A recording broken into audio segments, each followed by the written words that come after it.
dalam 5 tahun terakhir ini, kelompok-kelompok Islam seolah menjadi terasing di negerinya sendiri.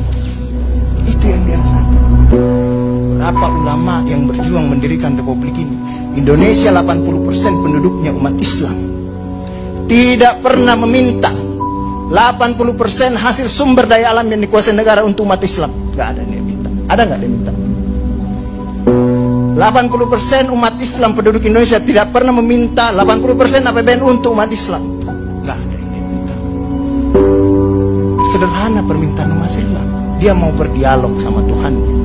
Dia mau mengingatkan umatnya akan kebaikan, yang tidak hanya mengajarkan doa makan dan doa minum, tapi juga cara memilih pemimpin. Itu kira-kira. Inilah ketegangan-ketegangan. Ketika agamanya dinistakan, kok susah sekali ini membawa ke proses hukum. Muncullah demo berjilid-jilid, yang kemudian berujung ulamanya tidak bisa pulang. Belum lagi penghujung, kemudian ada agama yang diperhadapkan sebagai musuh besar Pancasila. Nah, ini menarik menurut saya. Saya ini Islam, tapi bukan pengetahuan Islamnya seperti Ustadz Ali Muhtar Ngabalin dan Abu Bakar, Ustadz Abu Bakar. Tapi dengan segala awam saya terhadap Islam, ketika saya ditanya Pancasila itu di mana dalam kehidupan saya, maka saya akan mengatakan bahwa ketika saya lahir, orang tua saya itu membisikkan Pancasila di telinga saya. Cuma bahasanya bukan seperti yang tertulis dalam Undang-Undang Dasar itu.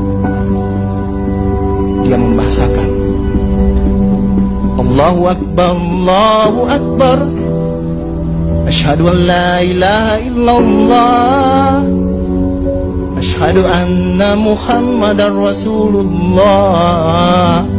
Apa yang saya dengar di situ? Ketuhanan yang Maha Esa. Hayya 'alas shalah. Apa yang saya dengar di situ?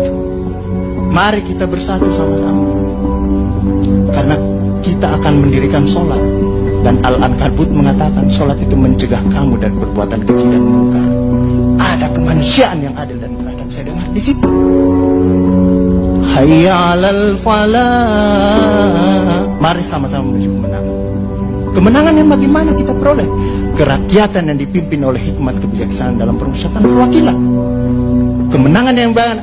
Keadilan sosial bagi seluruh rakyat Indonesia. Itulah kemenangan yang kita tuju.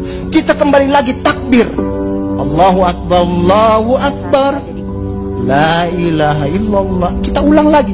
Dan Pancasila yang kita tiupkan itu 5 kali sehari, belum selesai di sini, selesai bunyi terus. Ya kan Ustadz kan? Belum selesai di daerah sini, selesai bunyi bertalu-talu terus. Seluruh dunia bertalu-talu. Inilah Islam. Yang kemudian sekarang dalam kelompok ini Ustadz Ali Muhtar Ngabalin, saya banyak belajar dari beliau. Inilah yang kemudian sekarang, kenapa kami mau diperhadap-hadapkan? Kenapa kami ada yang menjalankan keyakinannya ketika dia celananya cingkrang, radikal, atau dia pakai cadar, dulu diperhadap-hadapkan. Saya Indonesia, saya Pancasila, ada dulu itu banyak sekali seperti itu. Kenapa kami seperti ini? Sekarang, akhirnya sekarang semua orang disuruh pakai cadar. Inilah kemudian rentetan yang membuat istilah tadi Ustadz Abu Bakar, kok paranoid sekali dengan undang-undang HIP ini. Ada luka. Ada luka yang tadinya sudah mulai mengering, dilupakan. Tapi tiba-tiba ini kemudian dikhawatirkan, jangan sampai Pancasila ini mau dipakai sebagai instrumen untuk membiarkan kelompok Islam dan kelompok. Apalagi kalau kita baca RUHP itu, megang kekuasaan pembinaan ideologi Pancasila ada sama presiden. Saya juga baca-baca sekilas tadi. Kok di situ ditulis pendidikan nasional menurut undang-undang ini itu berubah.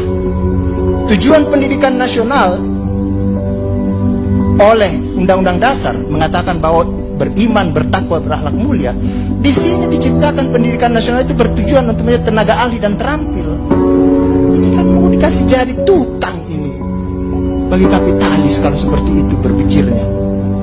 Nah, inilah yang kemudian yang dirasakan oleh kelompok-kelompok Islam dalam perspektif perjalanan konstitusional kita, bahwa ada yang tidak adil dilakukan oleh kekuasaan.